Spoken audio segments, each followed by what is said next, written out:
Final segment of A to Z here on Locked On Sports Atlanta, free on YouTube, wherever you get your podcast. Search Locked On Sports Atlanta. Want to get to some NBA news that I found interesting here in just a moment. But now, time for Shovels of Wisdom. Brace yourselves, because it's time for the Shovel of Wisdom.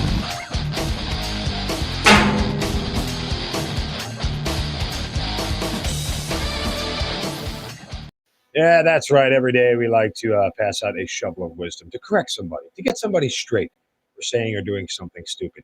And today my shovel goes to Jeopardy fans. You know the game show Jeopardy? Yeah, more controversy around Jeopardy in recent years than when Alex Trebek was there, but may he rest in peace. But nonetheless, there were people, fans of Jeopardy and contestants on the show who apparently were upset because it's 2022. We have to be upset about everything. About a sort of, let's just call it crude joke that might be aggressive from where I stand, more satire or sarcasm or whatever you want to call it, kind of joke. But let's just say on the aggressive side, a crude joke. Well, Kenny Jennings, the guy who won $7.9 million at Jeopardy and won for 7 straight years, whatever it was. I don't know how long he was on the show, but as a contestant, but he was. Anyway, he's now the host. And Mayim Bialik filled in for him previously, but he is back as the host on the show. And yesterday, during the Double Jeopardy round, a clue for active Bible verses came up. And I'm actually going to let you hear the answer. I'm going to read the question as if I was Ken Jennings. Then I'm going to let you hear the answer. Are you ready? Okay. Active Bible verses. Since no one had done this for 40 years, God told Joshua to get a knife and do this to male Israelites. Here's the live answer. What is circumcised? That's correct. A painful 2,000 for you. Okay. And the contestant made this weird face. A painful 2,000. Yeah, okay. Last time I checked, circumcisions, not fun. Not a party. Now, some people make it a party, but that's neither here nor there. Last time I checked, I got twin boys. Circumcisions, not fun. Got one of my own. Don't remember it. It wasn't fun. Why are people so offended by everything? I can't understand this for the life of me. The joke was not that crude. It was not that off-putting. He made a wry, funny joke, a painful 2,000. Yeah. It's if you get kicked in the you-know-what, it's painful. Make a joke out of it. People laugh. Why do people enjoy seeing people getting hit in the nuts? Because it's funny, but it's still painful. Lighten up, people. Lighten up. You really need to get over it now. It's getting bad. I'll say that much. I don't want to turn this into any sort of political show. It's getting pretty bad. All right, before we get to the NBA, a word from my friends at Coffee AM. Atlanta's based small batch coffee roaster that is just absolutely fantastic. Now part of my daily morning regimen. Guys, I got this box in the mail from them a couple of weeks ago. When I opened it up, man, the smell in my face like nothing else. I mean, if you like the smell of coffee, if you like coffee, imagine when you get this box, what it's going to smell like. Just go for 10 minutes straight, because that's what I did. You're talking about the freshest coffee you can get. Why? Because Coffee AM roasts and ships in the same day or very close to it. I mean, the quality, they only roast current crop specialty grade coffee, and coffees from around the world, guys. I've had one from Kenya, like rainforest coffee from Brazil, Sumatra, organic, fair trade, direct trade, expertly crafted blends, espressos and flavored coffees, gourmet teas, and a whole lot more.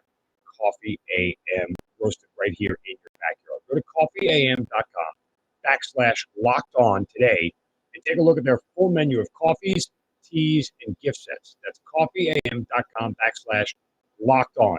Use the coupon code locked on at checkout to get 15% off your first order of coffees, teas, and gift sets. Coffee AM, the best small batch coffee roaster in America, and it's right here in our own backyard.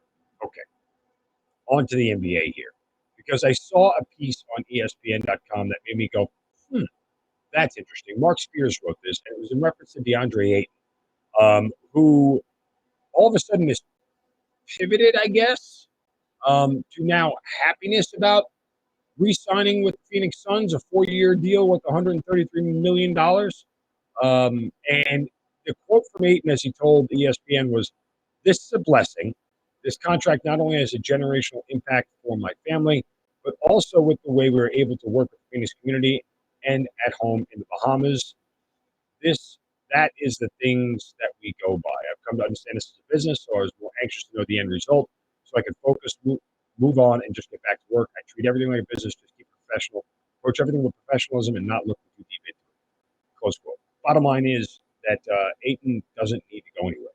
It doesn't look like he wants to go anywhere. I think as he said, he wanted to go back to what we were talking about Freddie Freeman last segment, right? This is a guy who clearly wanted to go after the money, didn't necessarily need to stay in Phoenix, didn't care where he went. As he just said, I don't care where, it didn't matter. I just wanted to get a contract signed and focus and move on. Okay. And now, one, he's not going to be able to be traded until after January of next year anyway. So that doesn't matter. But again, this is one more piece on the chessboard here that is sort of locked in and limits what the Hawks can do when it comes to John Collins. And I think that is noteworthy. I think as every day passes by, the likelihood of Collins getting traded gets lower because I don't think the Hawks want to come down off their asking price.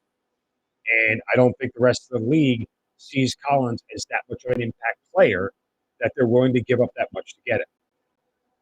That's basically what it boils down to. Now, could the KD thing still flip the NBA on its side? Yeah, absolutely can. 100%.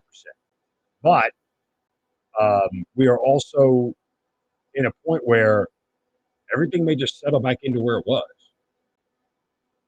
And outside of PJ Tucker leaving the Heat, going to Philadelphia, yeah. Not really any major sort of moves at this point in time that really give the Hawks the necessary positioning that they need in the Eastern Conference. And I'll say this much. If John Collins stays, the one benefit is at least the expectations come down. I think the expectations settle in at make a 6 seed, don't be in the play-in tournament. That's kind of the expectation. You're not going to finish in the top 3, not without something semi-miraculous happening. And you're not going to be that much better than you were last year. Or I should say, there's no reason to believe at this point in time you would be better than you were last year. Unless, of course, Trey Suggs.